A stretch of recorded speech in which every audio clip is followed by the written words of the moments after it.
할렐루야. 구역 성경 공부에 참여하시는 성도님들을 주님의 이름으로 축복합니다. 고난주간을 앞두고 있는 성도님들의 삶 가운데 예수 그리스도의 십자가의 사랑과 부활의 은혜가 가득하기를 기도합니다. 지금부터 4월 첫 주 구역 성경 공부를 시작하겠습니다. 신앙 고백 하시겠습니다. 전능하사 천지를 만드신 하나님 아버지를 내가 믿사오며 그 외아들 우리 주 예수 그리스도를 믿사오니 이는 성령으로 잉태하사 동정녀 마리아에게 나시고 본디오 빌라도에게 고난을 받으사 십자가에 못 박혀 죽으시고 장사한 지 사흘 만에 죽은 자 가운데서 다시 살아나시며 하늘에 오르사 전능하신 하나님 우편에 앉아 계시다가 저리로서 산자와 죽은 자를 심판하러 오시리라. 성령을 믿사오며 거룩한 공예와 성도가 서로 교통하는 것과 죄를 사하여 주시는 것과 몸이 다시 사는 것과 영원히 사는 것을 믿사옵나이다. 아멘. 찬송가 91장 찬송하시겠습니다.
존귀하신 주의 이름 우리 기쁨 되도다.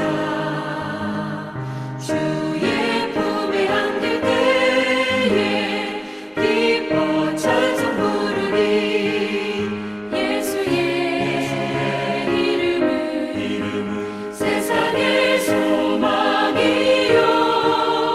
예수의 이름은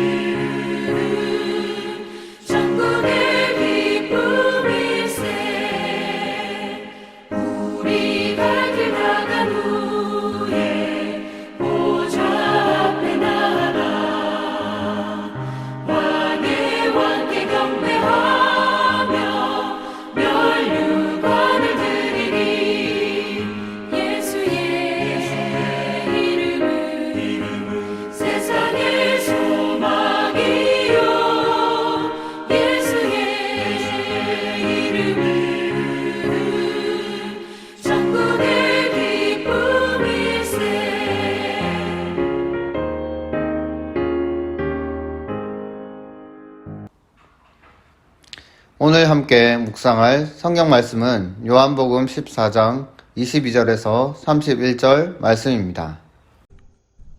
가룟 아닌 유다가 이르되 주여, 어찌하여 자기를 우리에게는 나타내시고 세상에는 아니하려 하시나이까? 사람이 나를 사랑하면 내 말을 지키리니 내 아버지께서 그를 사랑하실 것이요 우리가 그에게 가서 거처를 그와 함께 하리라. 나를 사랑하지 아니하는 자는 내 말을 지키지 아니하나니 너희가 듣는 말은 내 말이 아니요 나를 보내신 아버지의 말씀이니라.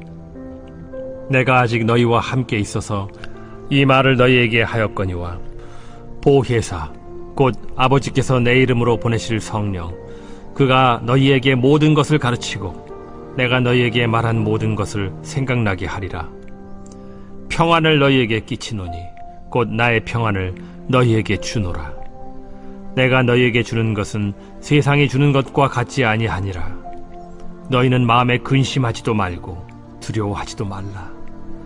내가 갔다가 너희에게로 온다 하는 말을 너희가 들었나니 나를 사랑하였더라면 내가 아버지께로 감을 기뻐하였으리라. 아버지는 나보다 크심이라. 이제 일이 일어나기 전에 너희에게 말한 것은 일이 일어날 때 너희로 믿게 하려 함이라. 이후에는 내가 너희와 말을 많이 하지 아니하리니 이 세상의 임금이 오겠음이라. 그러나 그는 내게 관계할 것이 없으니 오직 내가 아버지를 사랑하는 것과 아버지께서 명하신 대로 행하는 것을 세상이 알게 하려 함이로라. 일어나라. 여기를 떠나자.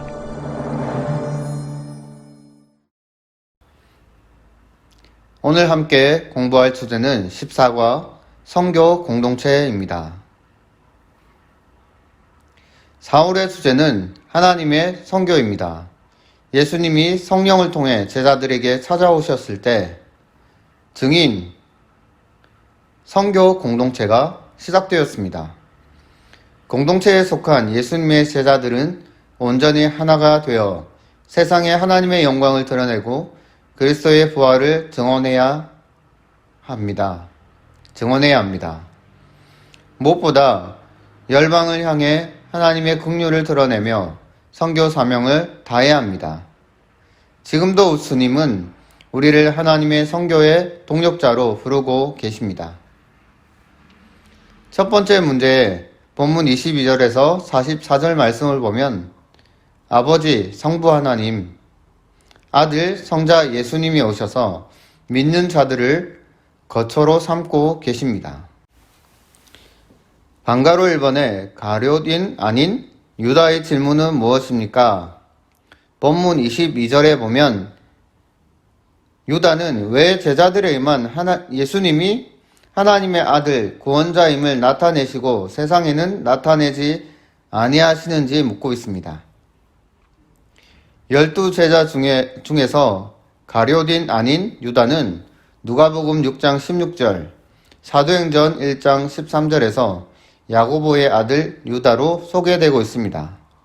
그런데 마태복음 10장 3절과 마가복음 3장 18절에서는 유다라는 이름이 다데오라는 이름으로 대체되어 나타나고 있습니다. 그의 질문은 예수께서 자신을 제자들에게 나타내면서도 왜 세상에는 나타내려 하지 않느냐는 것입니다. 이렇게 질문한 이유는 예수께서 19절에서 세상은 나를 보지 못할 것이지만 너희는 나를 보리라 라고 말씀하셨기 때문입니다. 14장에서 16장에 보면 예수님의 고별 설교에 나온 세상은 예수님이 떠나신 뒤 제자들이 머물러야 할 곳입니다. 이 세상은 예수님께 반역적이며 예수님을 사랑하지도 그의 말씀을 듣지도 않습니다. 이에 반해 제자는 예수님을 사랑하고 그의 말씀을 호의적으로 받는 사람들이기 때문에 예수님은 그들에게 나타내시고 계십니다. 방가로 이번에 예수님은 어떤 사람을 거처로 삼고 자신을 나타내겠다고 하십니까? 본문 23절, 24절의 말씀을 보면 예수님을 사랑하고 하나님께서 사랑하시는 사람, 하나님의 말씀을 잘 지키는 사람에게 가서 거처를 삼으실 것이라고 말씀하고 계십니다. 예수님을 사랑하는 자, 즉 그의 계명을 지키는 자가 바로 제자입니다. 아버지 하나님과 아들 예수님이 제자들에게 찾아가서 거처를 삼을 것이라고 하십니다. 거처라는 용어는 14장 2절에서는 거할 곳으로 표현되어 있습니다. 2절의 거할 곳은 아버지의 집을 의미합니다. 요한복음 2장 16절에서는 아버지 집이 성전으로 묘사되고 있습니다. 즉 아버지와 아들이 제자들을 성전으로 삼겠다고 말씀하신 것입니다.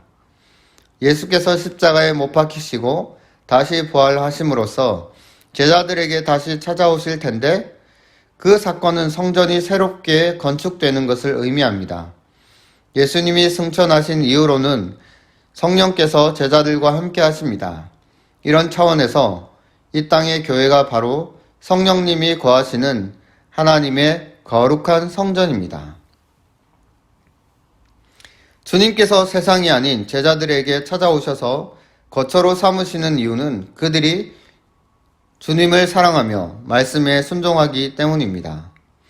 교회 공동체는 순종을 통해 하나님의 임재를 경험하고 드러내는 기관입니다. 우리 교회는 어떻게 주님의 임재를 경험하고 드러내는지 함께 나누어 보시기 바랍니다.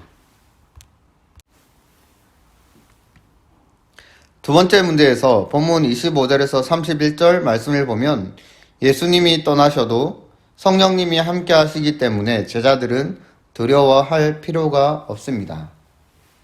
방가로 1번에 성령님이 하시는 일은 무엇입니까? 본문 26절에 보면 성령님을 보혜사라고 말씀하시는데 성령님은 성부 하나님께서 예수님의 이름으로 보내실 것입니다. 그분은 예수님께서 가르치신 모든 말씀을 생각나게 하실 것입니다. 예수님이 성부 하나님께서 가르쳐 주신 대로 말씀하신 것처럼 성령님 역시 예수께서 하신 말씀을 제자들에게 생각나게 하시고 가르치실 것입니다.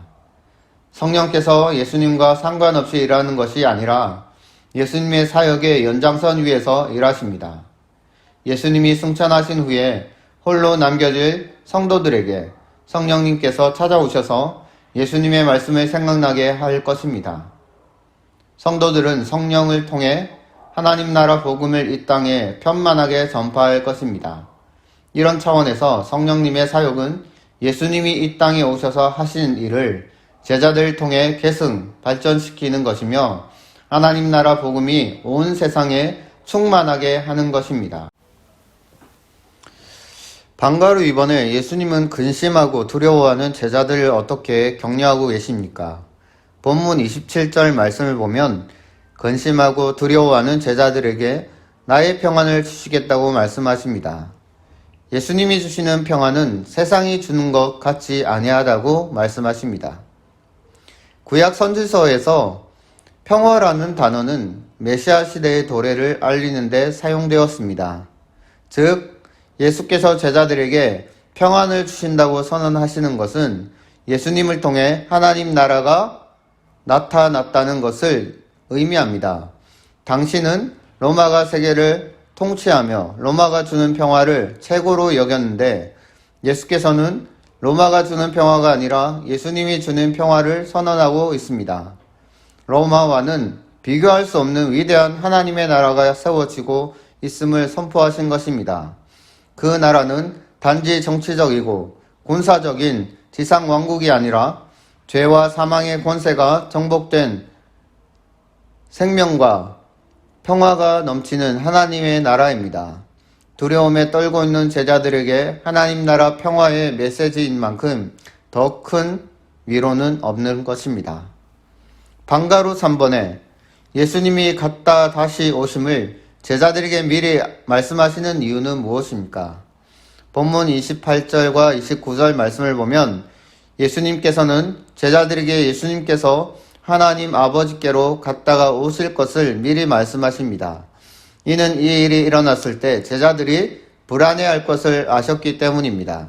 그래서 예수님의 부재 시 믿음이 연약해지는 것을 방지하기 위해서였습니다.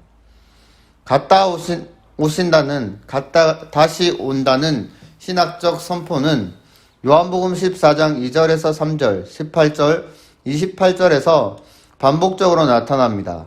이것은 예수께서 십자가를 지셨지만 부활하실 것을 그리고 성령과 함께 제자들에게 계속 거하실 것을 말씀하신 것입니다. 이제 일이 일어나기 전에 이 말씀은 예수님이 결박되어 십자가를 지시기 전을 의미합니다. 즉 예수께서는 얼마 지나지 않아 십자가를 지실 텐데 그때 제자들이 믿음에서 떨어지지 않게 하기 위해 갔다 다시 오심을 말씀하신 것입니다. 예수께서 십자가를 치신 것은 영원한 죽음이 아니라 하나님 나라 출발을 위해 하늘의 미랄이 되어 땅에 심긴 사건입니다. 이것을 미리 말씀하시는 이유는 제자들이 예수님의 십자가 사건을 보고도 믿음이 흔들리지 않게 하기 위해서입니다. 성령님이 예수님의 말씀을 생각나게 하고 그 말씀의 뜻을 가르쳐 주시기에 우리는 예수님의 말씀을 깨닫고 믿을 수 있습니다. 우리 공동체는 어떻게 말씀을 배우고 묵상하고 나눕니까? 그 과정에서 성령님의 특별한 도움을 경험한 적이 있으면 함께 나눠보시기 바랍니다. 그리스도의 증인으로 살아가다 보면 여러 가지 어려움을 만나지만 두려워할 필요가 없습니다. 성령님이 우리와 함께 계시기 때문입니다. 우리가 두려움을 극복하고 선교 사명을 감당할 수 있도록 성령님이 어떻게 도우실까요? 함께 묵상해 보시기 바랍니다. 몇 가지 기도 제목을 가지고 기도하는 시간을 가지도록 하겠습니다. 첫 번째로 보합교회와 지금까지 함께 하신 하나님께서 영광을 받으시고 주님의 선한 사역이 이루어지게 하옵소서. 두 번째로 담임 목사님께 영육의 강건함을 주시고 말씀의 지혜와 기도의 능력을 주셔서 목회의 비전을 성취하게 하옵소서. 세 번째로 고난주간과 부활절을 맞이하는 교회와 성도들에게 주님의 십자가의 은혜와 사랑이 충만하게 하옵소서. 네 번째로 성전 재정비의 영적 사업이 진행 중에 있사오니 은혜롭게 마무리되어 하나님께 영광이 되게 하옵소서. 다섯 번째로 코로나의 어려움 속에서 성도들의 건강을 지키시고 속히 치료제가 개발되어 일상생활이 회복되게 하시고 모든 환우들의 치료의 과정 속에 하나님이 간섭하셔서 정확한 치료와 회복이 있게 하옵소서. 여섯 번째로 교회 주변의 재개발을 주관하는 LH공사와 미추홀 구청의 담당자들이 교회의 존치에 합당한 결정을 하게 하시고 지역과 교회 모두에 유익이 되는 진행이 이루어지게 하옵소서. 일곱 번째로 성도들의 가정과 직장, 사업에 형통함이 있게 하시고 기도하는 것마다 응답되는 은혜를 주옵소서. 다 같이 기도하시겠습니다. 이 땅에 오셨네 어둠을 밝히고 세상 주시네 영원히 빛나는 나의 예수님 높이 영광과 찬양 받으신 그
예수님의 고난과 부활을 맞이하는 4월의 첫 주에 주의 말씀으로 교훈하시며 은혜 주심을 감사드립니다.